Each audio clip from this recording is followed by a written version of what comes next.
عمران خان کی مقبولیت سے خوفزدہ حکومت ملک کے تمام مسائل بھلا کر خان کو گیم سے آؤٹ کرنے پر تل گئی۔ وفاقی کابینہ نے عمران خان کی نااہلی کا ریفرنس دائر کرنے کی منظوری دے دی۔ کابینہ اجلاس کے بعد وزیر اطلاعات مریم اورنگزیب نے بتایا کہ پی ٹی آئی کے خلاف ڈکلیریشن سپریم کورٹ بھیجنے کا فیصلہ کر لیا ہے۔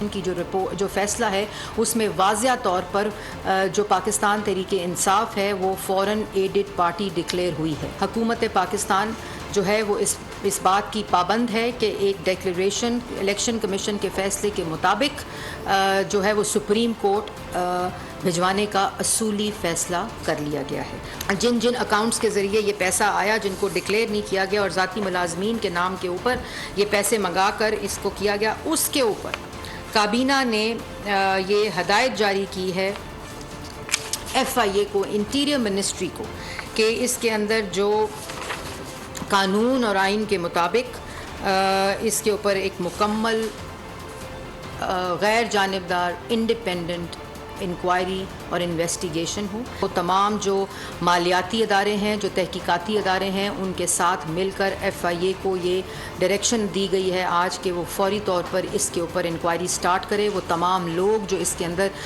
اس جرم کے اندر شامل ہیں، اس کے اگینسٹ بھی انکوائری آج سے شروع کر دی گئی ہے کابینہ کے فیصلے کے مطابق۔